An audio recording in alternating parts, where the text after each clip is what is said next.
Good afternoon, everybody, and welcome to the IIE Awards 2020 online programme. We're so pleased to welcome you to the second event in our series of online webinars. Today's event will be focused on water and the green recovery, why water saving matters, and how to communicate that in your business. Throughout the webinar, you can ask questions via the Q&A tab, which will be answered later on in the event, and recordings of all of the events throughout the week will be shared via e-newsletters at the end of the week. So this year marks the 10th anniversary of the IIE Awards, and we've decided to launch a full programme of free online events for you and your team to join. The aim is to engage organisations with different environmental initiatives to inspire, influence and share best practice. The programme will culminate on Thursday with the IIE Awards, which is also International Clean Air Day. This has been an unsettling year for businesses, communities and individuals. The health and sustainability of our environment has never been so critical. The climate crisis and loss of biodiversity has been further exacerbated by the economic, health and social challenges created by COVID-19. The pandemic has markedly changed business practices for the long term. We believe changing working practices to incorporate environmental decisions into the very heart of our organisation is vital to building resilience and creating strong and sustainable businesses. Part of these challenges is to shift from physical award ceremonies to online events like this one, so helping to reduce our impact on the environment. If you'd like to attend any of the other events this week, then there's still time to register and you can go to the IIE website to register your place. So my name's Stuart Dawkes and I'll be comparing today's webinar. I'm pleased to be joined for today's session by Andy Brown, Head of Sustainability at Anglian Water Group. Andy will be discussing how water is critical for a green recovery from an individual, business and landscape context. We are also joined by Dr. Kate Marx, Waterwise Campaign and Social Research Manager. Kate will be discussing UK species and habitats endangered by water stress and ideas for engaging businesses and colleagues with water saving. At the end of the webinar, we will also be announcing the winner of the IIE Special Award category for Best Water Reduction. I'd like to thank Green Energy Switch for sponsoring today's events, and I'm now going to pass over to Andy, who will talk us through his presentation.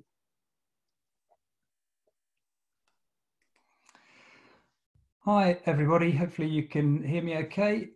So I'm Andy Brown, I'm Head of Sustainability with Anglian Water, and yeah, if you don't know who we are, with the kind of water resource provider managing kind of water and water recycling services from the Humber down to the Thames and about 15 counties in between.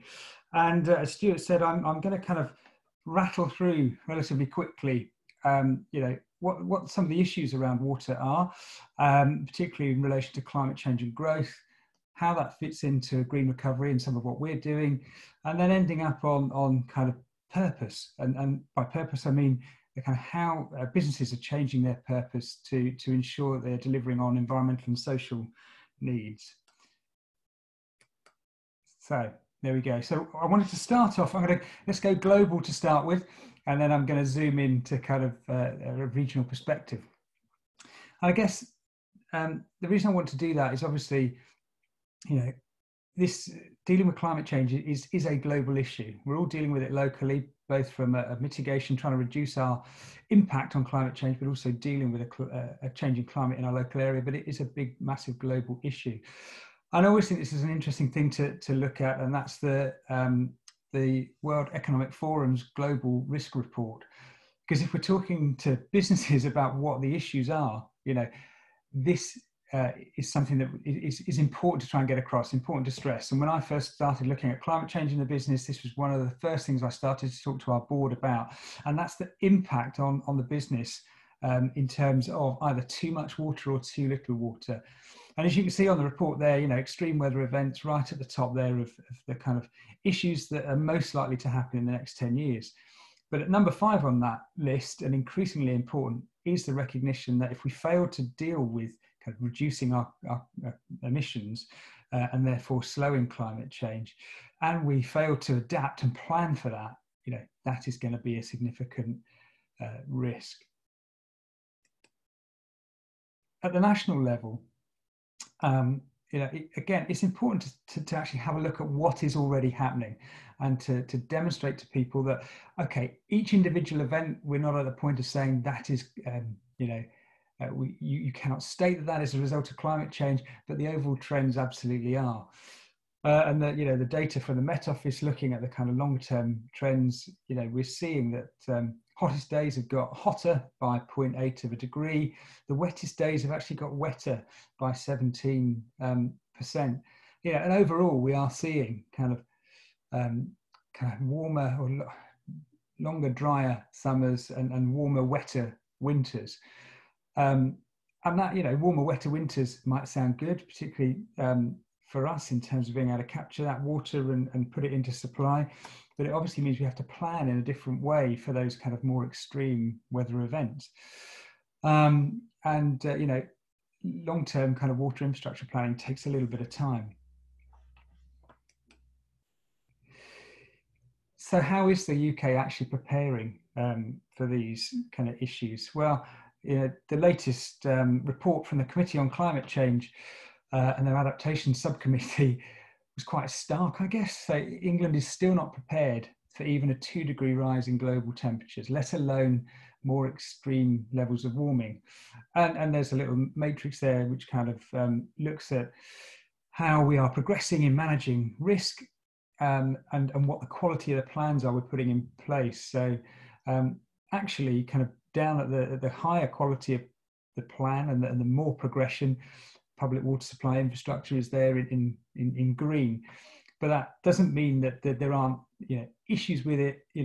As I said, long-term kind of infrastructure plans take time to progress through planning, through funding, through gaining the stakeholder support that's required.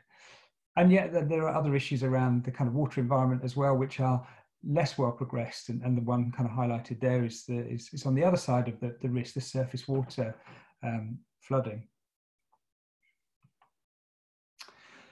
So zooming right down into our region, and as I said, we cover from the Humber down to the Thames and lots of counties in between. This is part of our 25-year water resource management planning work, and this is our baseline supply-demand balance looking ahead to 2045. Now, that looks at the implications of climate change, but it also looks at the implications of growth and all sorts of other things as well.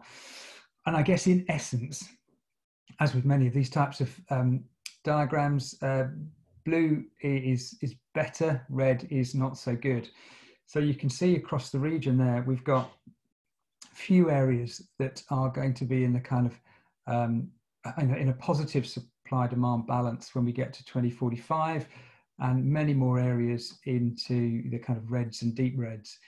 And I guess what this is saying is, going back to that risk point, is that, particularly on a day like today where it's looking a bit dark and dismal, and it's been the kind of rain that we like as a water company, that kind of steady drizzle over the past kind of 48 hours or longer, that is not the kind of norm for us at the moment, and we've had some significantly dry periods earlier on in the year, and taking no action and no planning would result in kind of significant water shortages over a large area of our region. And just to go into the kind of detail of that, this is what we've internally been calling the kind of jaws of death that we face. And that bottom axis on that little graph there is our 5-year investment planning cycles. So as a water company, we run on 5-year cycles, and they're called AMPs, Asset Management Plannings rounds. And so we're just starting a new one of those, 2020. And over this 5 years, we're looking at how we have to deal with a reduction in water that's going to be available to us. So we are required to kind of make account for the fact that climate change is going to be taking a proportion of water out of the system. Environmental needs, the kind of lots of research has been going on over many years to look at how we need to protect the environment and how and where we need to leave water in the natural system to ensure that protection.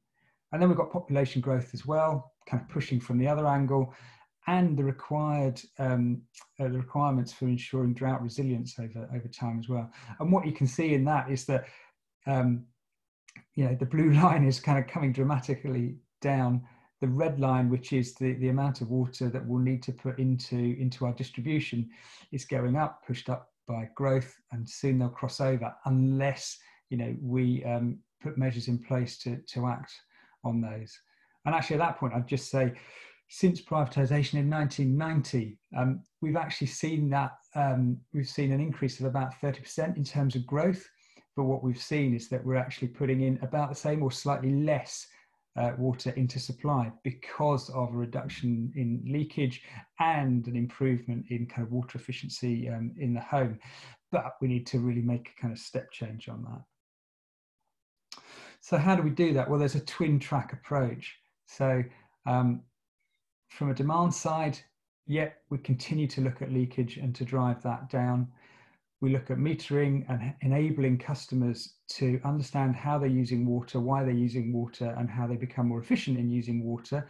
And a lot of that is around behavioural change. And I think Kate will probably touch on a lot of that later, possibly. And then on the supply side, how do we develop new resources where those will meet the kind of environmental needs and create a better connectivity around the region?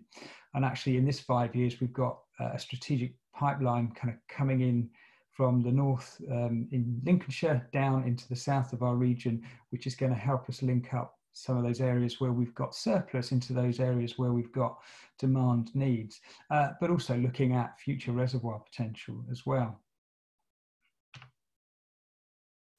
So I'm just going to touch on a couple of those quickly. So metering, why is metering really important? Well, without meters, you can't measure what you're using. And if you can't measure what you're using, then you can't kind of adapt your behavior. And what we're doing is upgrading those meters so they're becoming nearer what you would call true kind of smart meters, which can transmit data much more regularly to us, but also allow us to put that into customers' hands through a customer portal.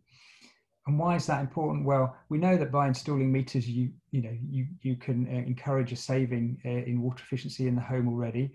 Actually, when you link that up with a bit more communication, a bit of education, and incentives and competition actually as well, you can create an uplift in that water efficiency. But what it also allows customers to do is look at where they might have leaks.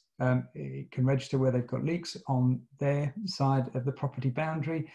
And also when we've got that kind of quality data, it also helps us to understand where we may have leaks back on our side as well.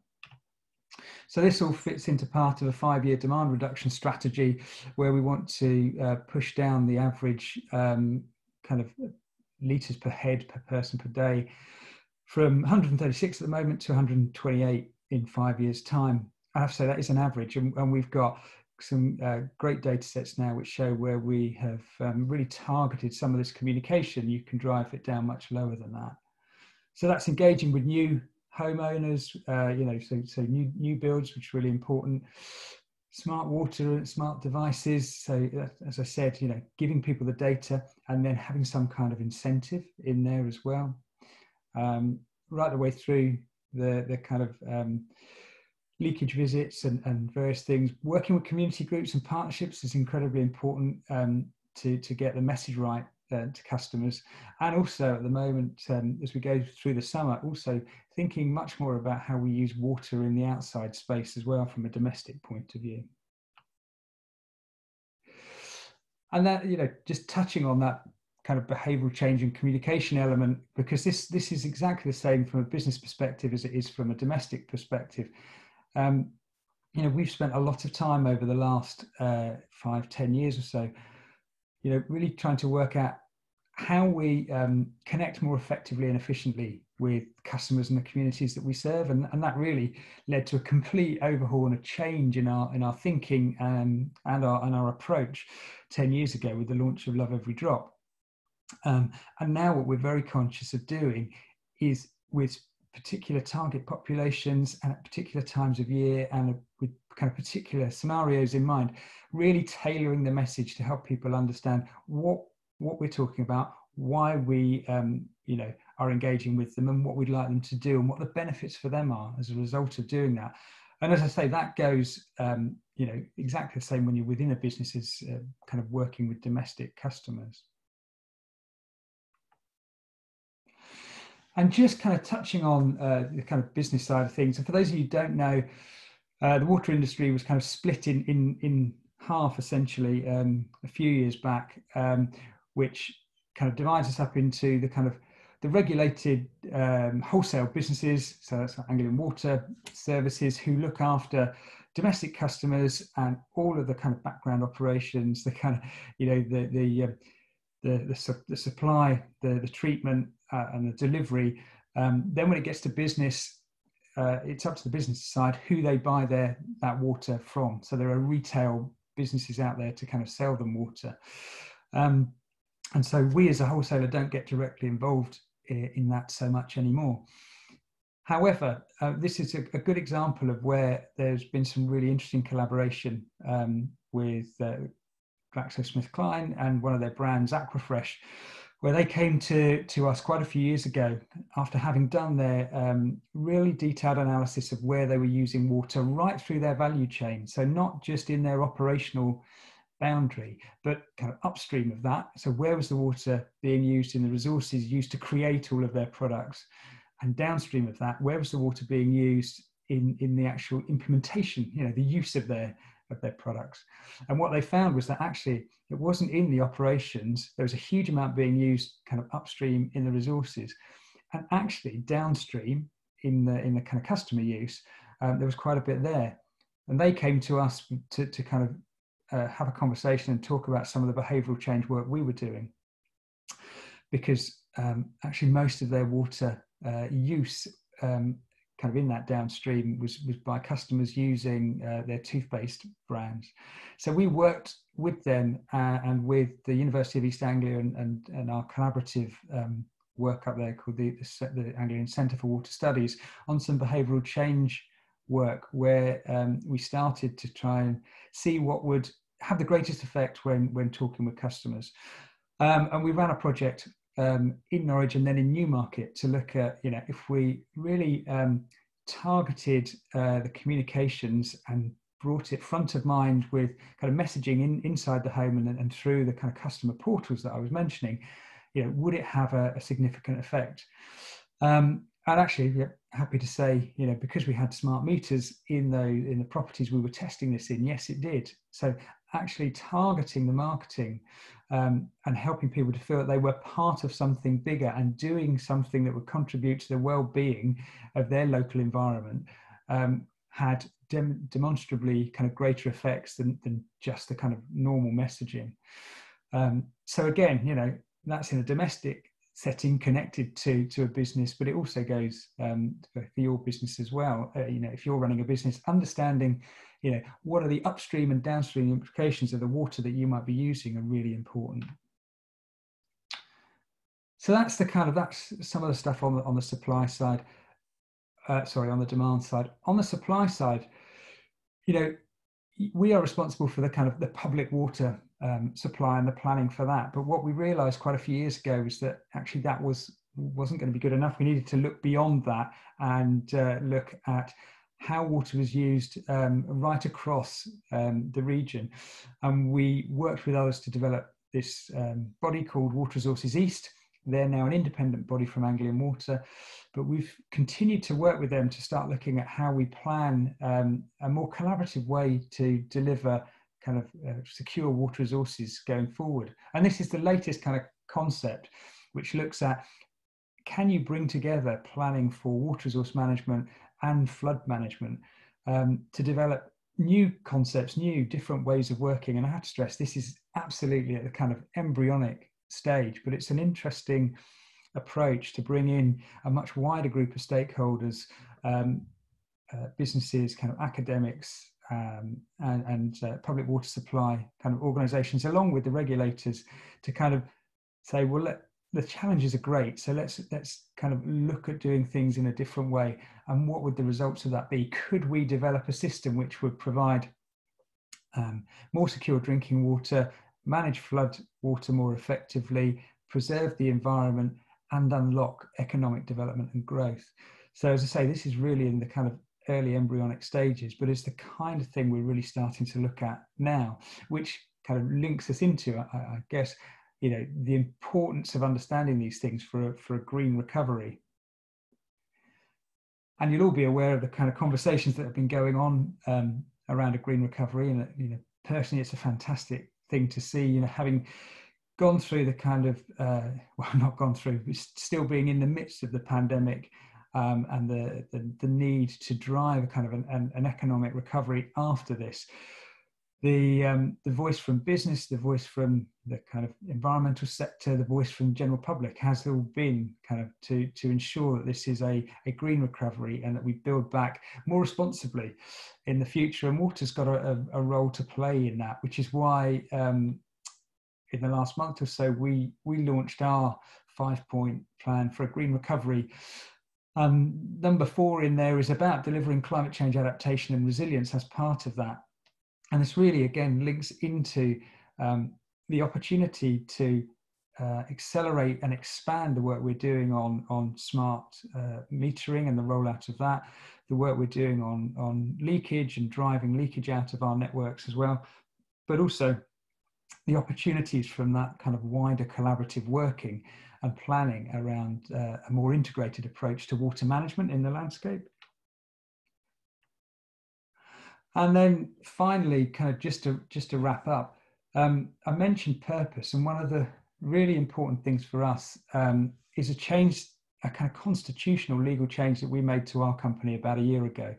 So we decided that actually being able to demonstrate that that we were working in the public interest was incredibly important to us, and we changed our articles of association and have now put environmental and social kind of considerations right in there at the very heart of what we do. So that's now part of our purpose. In short, our purpose is now to bring environmental and social prosperity to the region we serve. And again, we're seeing a movement of this kind of coming out of the COVID situation, so that more and more companies are starting to think about, you know, it's more than just making profit. It's more than just tweaks to the old ways of working to try and meet some of these, you know, challenges that we face around growth and climate change. It's actually fundamentally looking at your business model and seeing how you can change that to ensure that you create long-term sustainability, not only for your company, but for the kind of the customer base and the place in which you work. I'll wrap it up there and I'll pass over to Kate.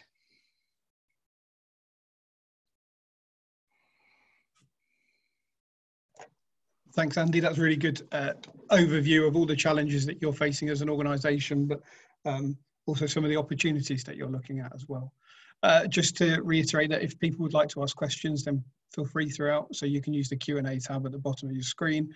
And if we, hopefully we'll get time to answer all of them. So I'm going to pass over now to Kate, who's hopefully going to be able to take ownership of the screen. There we are, Kate.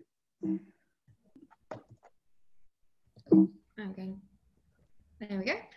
Okay, thank you very much, Stuart, and thank you for inviting me to talk today. So I'm going to say a little bit about why saving water matters so much, and how we can communicate that to other people, whether that's the people we live with or the people we work with or anybody else. So my name is Kate Marx. I am the Campaigns and Social Research Manager at Waterwise.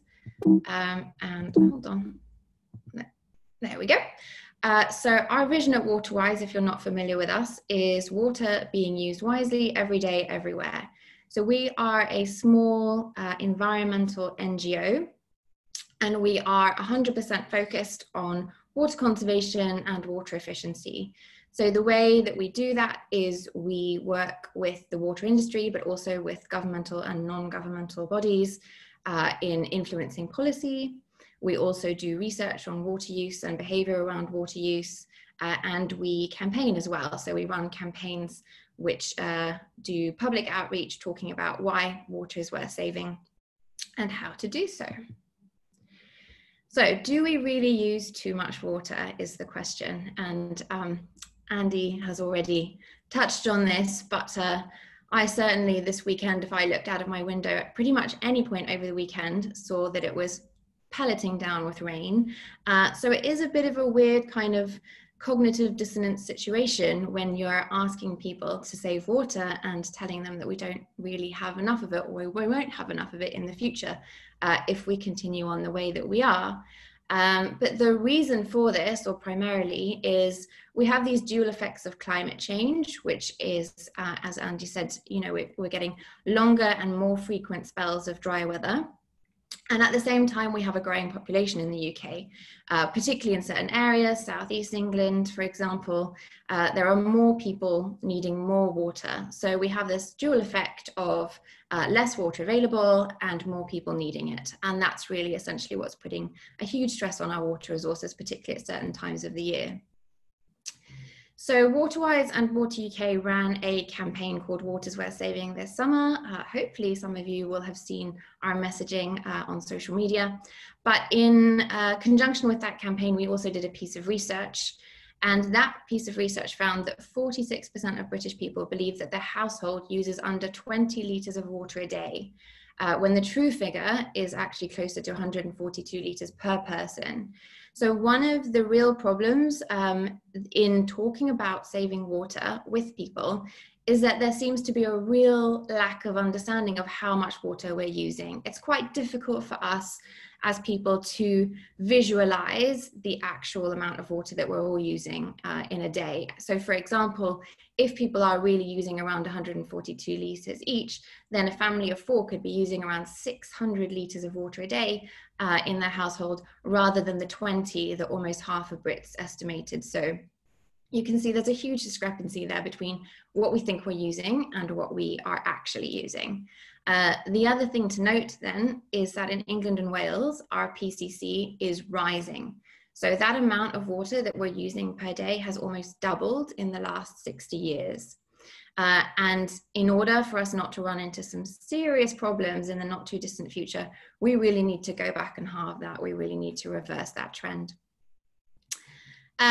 In terms of business use, we know that around a third of water supplied in England, so around 4,700 million litres per day, is supplied to businesses.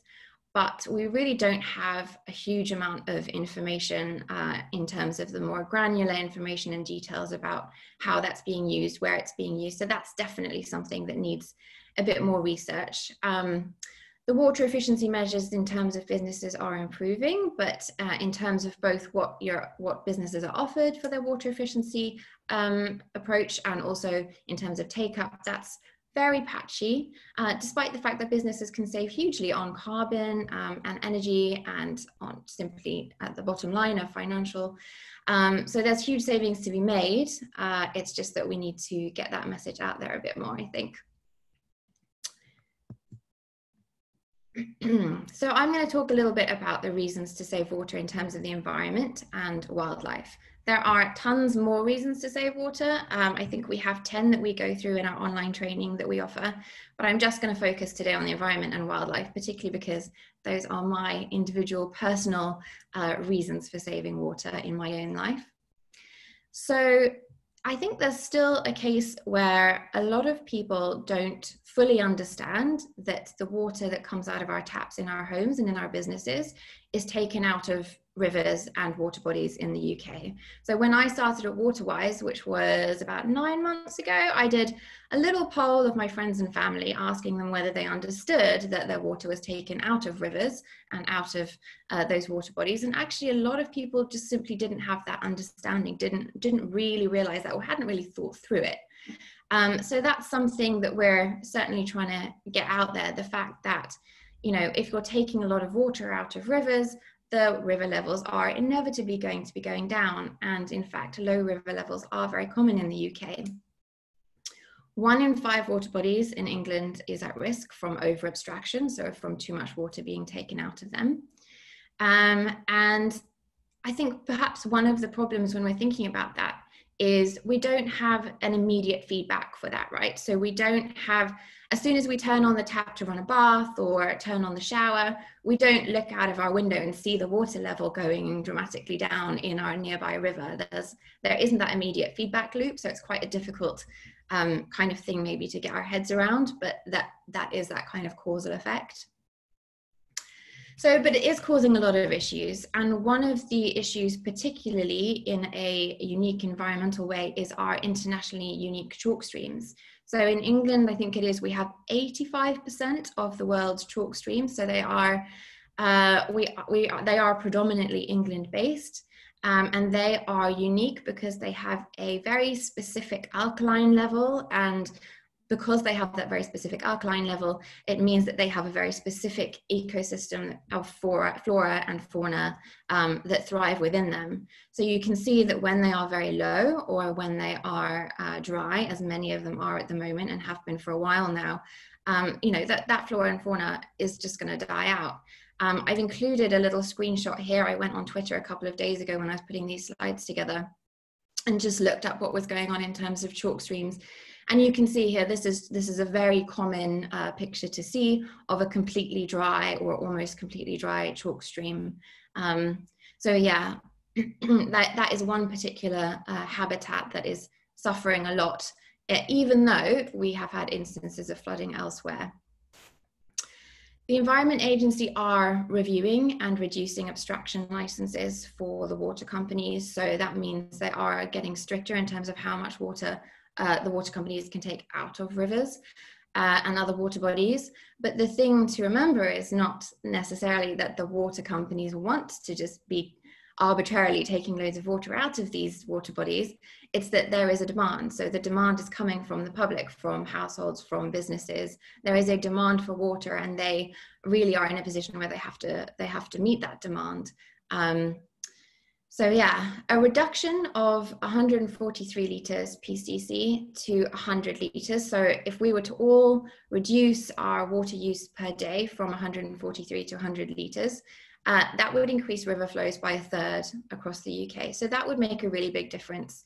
And it feels like it's not a huge ask. It feels very achievable for us. Yeah, it's just a matter of getting the word out there about how badly it's needed. So in terms of specific species, have I gone past it? There we go. So the effects of our demand for wildlife. It goes without saying, but rivers need a certain amount of water in order to support life. And we know that more than half of dependent species in the UK are in decline, and 13% of freshwater and wetland species are threatened with extinction. So that's a lot of species, and that's not just, obviously it does very much impact fish, for example, but that's not just the fish and the insects who live specifically in or around the river. So what you'll get is this knock-on effect of an entire food chain suffering from low river levels. So you'll have the insects and the fish in the river, but then you'll have creatures who rely on them for their survival, and you'll have creatures who predate on them, and you get this essentially long knock-on effect where you get all kinds of species at risk from low river levels and low water levels. So fishing groups report changing behavior patterns among certain species of fish. You have water voles who are unable to escape from predators. So they typically escape in their underwater tunnels, which they're not able to do if there's not enough water to be underwater. All kinds of birds who tend to predate on the fish are also suffering and at risk. And also when you have an incident of pollution or contamination, obviously the more water you have in the river, the more diluted that particular pollutant becomes, and the less dangerous it is to those species who are living in or around the river. The less water there is in that particular river, the more concentrated that contaminant is going to be, and the more dangerous it's going to be and potentially lethal for those species. So now we come to the specific species. So I've just included a screenshot here. There is the IUCN Red List, is the global database of threatened and sort of struggling species across the world. And you can actually go onto the IUCN Red List and search, as I did, for under all kinds of different categories, one of them being the reason that a particular species are under threat. So if you can go on and search, for example, for species in the UK who are threatened by our water management practices at the moment, and if you do that, you will find hundreds of species come up as being threatened and being in trouble because of our, due in part to our abstraction of water from their water bodies. So you have the short-eared owl, which I have included a picture here, long-tailed duck, tundra swan, Eurasian otter, tons of other species that are really in a bit of a bad situation because there's just not enough water in those water bodies. So one thing that we can all do is to use less water in our homes and in our businesses, and to drive our own demand down, and that is going to leave more water in the rivers where it's needed by all of those different wildlife species. And my final little slide on the why, so why save water, is just mentioning carbon. So if we are using less hot water in our homes, if we're taking fewer hot baths, or if we're taking shorter hot showers, or if we're in a business environment and we're using less hot water, we're also going to be reducing our carbon footprint. So again, it's just a win for the environment if we can manage to use less water. I have some figures here, as you can see, on more specifics of carbon emissions and how the breakdown works in terms of 89% of the UK carbon emissions from water is in the home, and 11% is from water treatment and providing water, etc. There is a question mark over what that will look like for businesses, but it'll probably be, fairly similar. Okay, so now that we know a couple of the whys, and as I said, that's only a few out of many different reasons to save water, we can get onto the how. So how can we save water? First of all, there are the technological solutions, so various different devices. I think there's definitely a temptation to want to rely completely on devices and can rely completely on technology because devices seem so much more straightforward than changing people's behaviors. But it's not an either-or situation. It's really, we're going to need both. We need as much good technology as we can get, and we need as much good behavior change as we can get.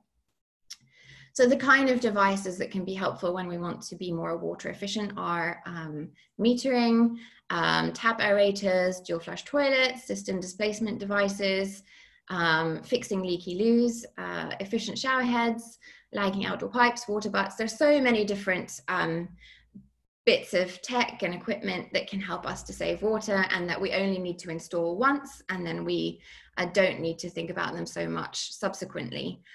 But there is like a caveat to that, which is that a lot of these devices are still reliant on a certain degree of our behavior and our knowing how to use them. For example, there was some recent research done on dual flush toilets. So dual flush toilet is a great idea because you have a short flush or a long flush, and you can press the button for the short flush or the larger flush. So in theory, it saves a lot of water that way. But the behavioral research found recently that I think it was 14 out of 15 people don't actually know which button to use for the appropriate flush. The picture I've included does actually have it written on, but the vast majority of them don't really indicate which button you should be using.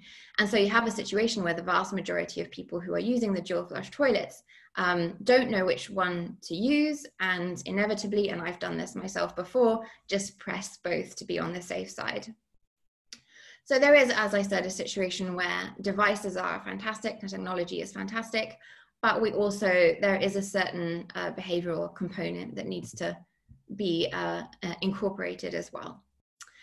Another piece of technology that is really promising and something we're looking at a lot recently at Waterwise is rainwater harvesting and grey water recycling. So these are systems where either you have a system which collects rainwater from a roof and it goes into a tank, and that rainwater is used to flush toilets, or you have a system which collects grey water, so that's used shower water or used water from a washing machine, and that goes into a tank, and that's used to flush toilets. And these are available for homes, but they're also available for businesses. I know of a fair few businesses who are already using a rainwater harvesting system. We did a piece of research earlier this year at Waterwise because there does tend to be an assumption among builders and developers that people won't want to have these systems in their homes, that people might think of them as unhygienic, or that it just doesn't make sense to people. So we did a piece of research that was really looking into whether that was the case or not, and our findings were really positive. We did a survey of around, I think it was 400 or 500 people, and we did some in-depth interviews as well. And we found that more than 80% of our respondents were actually really enthusiastic about rainwater harvesting or grey water recycling. So that was really promising. People were actually very keen on the idea. There were a few caveats. So there was a little bit of concern about for example, the installation process and whether there'd be a lot of upheaval. But certainly for a new build in domestic terms, the responses were really, really promising. And then Waterwise, in conjunction with Ricardo, who are an environmental engineering consultancy, did a very recent analysis of the cost benefits involved in rainwater harvesting and grey water recycling, not only for domestic situations, but also for businesses.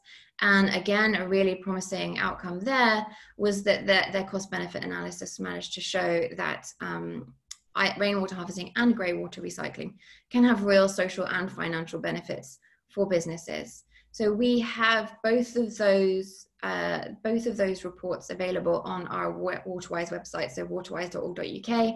We have a database on the website, and those two reports are available there if anybody's interested in finding out more. So away a little bit from the kind of technological solutions, we have behavior change. And so I'm just going to go through a few of the little behavior change techniques here that are worth thinking about and might give you some ideas for how to incorporate with your work colleagues. So first of all, we have nudges. So a nudge is an intervention that that gently nudges or pushes somebody towards making one decision rather than another. So I have some pictures here that show off how simple nudges are. So the one on the left here, which is of a fly in a toilet bowl, that's been shown to have fantastic results for keeping floors around toilets clean and dry, because just having that little fly there can improve people's aim. And then we have an escalator, which just this little bit of spray paint sort of nudges people towards which part you should stand on and which part you should walk down. And then we have one here, which is, I think it's who is the best football player in the world, and you select which player you think. And the nudge there is really for people to put their cigarette butt in that container rather than just to throw it on the floor. And on the side here, I have put a few shots of some posters which are downloadable from our Waterwise website. They are handy little tips and hints for posting around the office or around the workplace. And they just remind people things like turn off the tap if you're not using it, report a leaky toilet if you spot one. There's one to use the correct button on the dual flush toilet. And those can count as nudges as well. So it's just like a little, if you put the poster in a place where people are going to see it, it's just a little nudge to remind people to do the right thing. But the downside of nudges, I would say that the main downside of them is they're fantastic for many reasons, but they don't really lead to long-term behavior change. So a nudge is kind of a really small, simple reminder for someone in the moment to perform a particular action rather than a particular other action. But it doesn't really lead to changing people's habits, and it doesn't really lead to that long-term behavior change. So you need to have a connection to the why. Why am I doing this? So I talked about a couple, environment and wildlife. Those are my whys. Those are my reasons. And it's not going to be the same for everybody. There's going to be lots of different reasons that are going to resonate with different people. So for one person, it might really be a financial thing and the idea of how much money they can save every year simply by incorporating a few different water using habits. For another person, it could be the carbon footprint reductions. For another person, it could be, well, for a business, for example, it could be demonstrating a real commitment to environmental friendliness and making a difference for the environment. So there's loads of different whys. But you really need that why, you need that emotional connection. If you're going to overcome inertia we know in behavior changes is actually a very powerful force on us, just this kind of overcoming our own intrinsic laziness as human beings. Breaking a habit, creating a new habit, and then developing new habits into long-term behaviors. That really needs, as you can see, because that's kind of a long-term plan, it really needs a strong connection to that why, to that reason that you're doing something. And then the final thing I wanted to talk about in terms of behavior change is social norms. So sometimes that why, that reason that you're doing something, can be as simple as you get a sense that everybody else is doing it. So we are herd animals as humans. We like to think of ourselves as individuals, but really on a core level, we really like to make sure we're doing what everybody else is doing or what we think everybody else is doing. So for example, you have two different little phrases here, one which says turn off the tap when you brush your teeth, and the other says 8 out of 10 people turn the tap off when they brush their teeth. So that 8 out of 10 people is trying to leverage or activate social norms where it's sort of telling people, like, if you're one of the 2 people who doesn't, you're really in the minority and you need to catch up with everybody else because we're all on the right track here with turning off the tap when we brush our teeth. And that can be really motivational for people. So I mentioned that Waterwise and Water UK collaborated earlier this summer on a campaign called Water's Worth Saving, and we had various different messages that we were putting out across social media, and one of them was about letting the grass go brown. So we in the UK pride ourselves on our green lawns, and green lawns are still very much a social norm for us. But I grew up in South Africa, and it was very much a social norm not to be watering our lawns when we were going through a dry spell. And if you were seen out with a hose pipe on your lawn, you would get glares from your neighbors.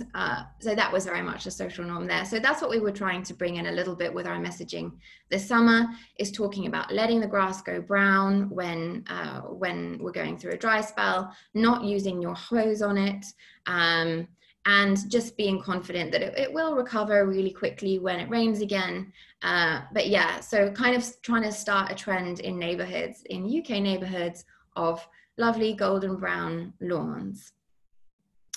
And that is pretty much it. In terms of social norms, one thing I would just say, if you're working in a business environment and you want to encourage your colleagues to use less water, is to really just talk about water saving, talk about it being a priority for the business, talk about it being a priority to you personally, and that should really activate that that social norm in other people and make a difference. So yeah, that's me. Thank you very much.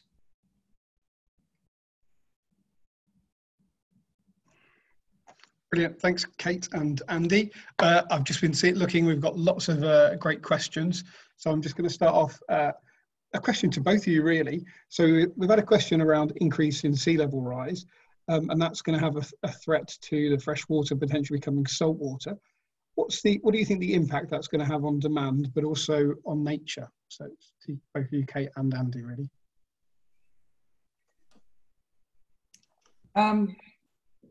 So I guess, so there are a couple of, well, the implications of sea level rise are numerous. from a water company point of view, there's issues with it causing a problem with the quality, so that it can no longer, infiltrating freshwater sources, so it can't be used anymore in a kind of permanent way. And then there's also the kind of knock-on impact of kind of temporary impacts to the kind of physical assets that we use to treat and move water around. So those are the kind of particular issues that we look at as risks when thinking about our long-term water resource planning. And yes, those are built into the kind of the thinking and the estimation about where we will have and where we might lose areas of water. But we've also got to then plan in against what, because we're obviously not responsible for the kind of flood protection and flood management. That's other organisations, including the Environment Agency. So we have to assume that where something is going to be protected to a certain level, that it actually is going to be protected to a certain level, and that's sometimes a little bit difficult to do as well. Okay. Yeah, I would just say I'm a social scientist, not an environmental scientist. So I'll just give that caveat. But yeah, I mean, it's just going to involve a redistribution maybe of species. There will be species who will definitely suffer from, as I mentioned with chalk streams, the balance, you know, in the water is really significant for what kind of species can live in a particular area. And so, yeah, it would definitely involve a redistribution. It would be dangerous to very many species. And it's just another reason why we need to make sure that there is plenty of fresh water, non-salt water, and as many areas as there can be. Brilliant. Thanks both. So we've had a question around obviously COVID-19. There's a lot more people working from home. What can businesses do to encourage their staff to save water at home? And is there any resources that you might be able to point them to help them with that change?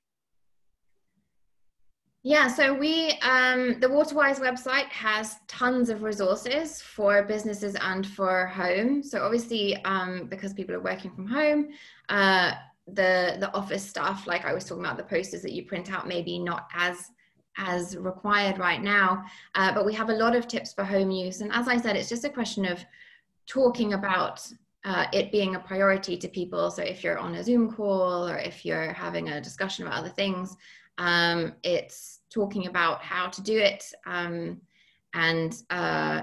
why to do it. And yeah, go to our Waterwise website, check out loads of tips and hints there. One of the things that could be a really massive win actually is just to talk to people about something as simple as leaky loos. So leaky loos, I think it's around 5% of households in the UK have one. They waste between 200 and 400 litres of water every single day, which I think in total ends up being about 400 million litres of water a day just from leaking toilets. So if you can just do a simple thing like encourage people to check whether they have a leaky loo, which is a really easy thing to do. You can just wait until your loo is dry and hasn't been used in a while. You can place a dry square of toilet paper at the back of the loo. And then if it's wet, after half an hour or an hour, you know that you've got a toilet that's leaking from the cistern into the bowl and it's wasting a ton of money and is wasting a ton of water, and you can get that fixed. So yeah, I would say what it might be helpful in terms of talking to colleagues to talk about specific practices like that as well. So not just the why, but talk about specific things you can do, like checking your loo. Yeah, and just to add to that, yeah, I mean, obviously we've seen an increase in domestic consumption over the last 6 months, and a decrease in kind of business consumption, although business consumption is now going back up again. But it doesn't look like, and it, you know, from my point of view as a sustainability professional, you know, working from home and the benefits that brings to many people from a kind of reduction in you know, commuter miles and also business travel is a great thing. But yes, we are seeing a kind of increase in water use. Yeah, we and all the companies have lots of advice on kind of water efficiency in the home. It's all on our website. But yeah, Waterwise have exactly the same. But I'd go back to the why with Kate as well. And I'm passionate about this. And I've done exactly the same straw polls as you almost in every presentation I ever do. I ask people to raise their hands if they actually know where their water comes from and if they know when they flush the toilet where it goes to. And so I'd also say that, you know, at home, find out where your water comes from. And you can do that, you know, on the company websites there should be a postcode search and it will tell you where your water is actually coming from. That helps you to think about what is reliant on that water upstream. So which river, which reservoir, you know, what kind of wildlife, agriculture and everything else that relies on that water. It's an interesting experiment to do with your team to go and get them to find out where their water comes from. Excellent. I think we've got time for just 2 more questions. I'm conscious of the time, so thank you for those who are sticking with us. One quick question on businesses looked into getting rainwater harvesting systems, but were told that it was an unacceptable risk because of Legionnaires. Is there a way to manage that risk to make it worth installing? Is that something you guys have heard of? No. But I think possibly one of the things to do then, so we, as I mentioned, we have a study that talks about all kind of cost benefit analysis, and I believe also talks about risks of rainwater and rainwater harvesting. The other thing is that because we run a Waterwise checkmark for offices, which looks at things like rainwater, if an office has rainwater harvesting or greywater. So we have contact with a few who have already done it. So it might be worth get in contact with me, and I can get in contact with them, and we can figure out what they did and what they were told and how they managed to push that through. Brilliant. And one final quick question for you, Andy. Will customers need to pay for smart meters? And is this just for residential customers, or is it for commercial businesses as well? So obviously, we only deal with the domestic side of things, so it is domestic customers. And no, obviously, we've got over 5 million customers, so there's this is going to take a bit of time to roll out, but that's one of the things we're trying to convince others that we should be allowed to roll this out more rapidly. And no, customers won't pay directly for them, but we're rolling them out in a way that is targeting those most water stressed areas first. But ultimately, yes, we want to roll out smart meters across the whole customer base. Brilliant. Thank you for that. Thank you for everyone who submitted a question. If you were unable to answer, if we weren't able to answer your question today, due to limited time, then do get in contact with us, and hopefully we'll be able to answer it. So it's now, hopefully, time to announce the winner of the Best Water Reduction 2020. So this year we're marking a decade of the IIE Awards, in addition to bronze, silver and green accreditation. We're also awarding IIE members organisations for going above and beyond in 8 special categories. The results will be announced throughout this week and at the IIE Awards itself on Thursday.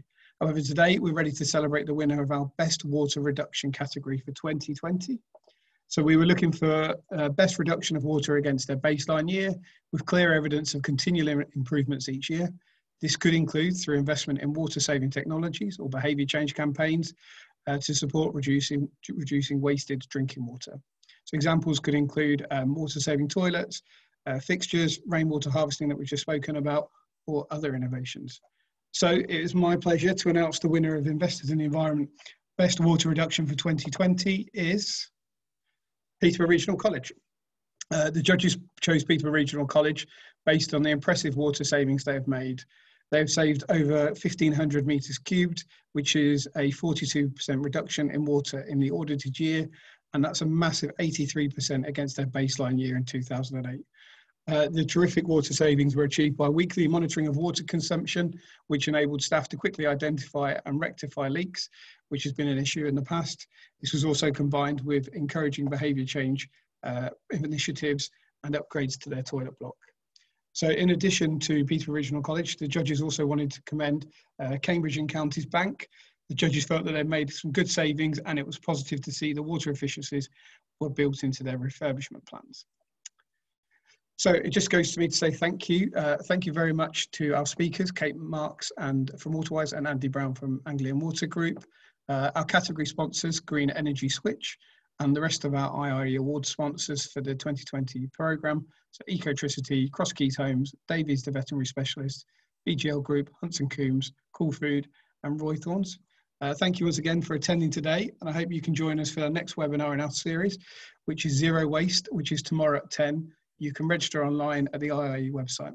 So thank you once again for joining us, and I hope you all have a pleasant evening.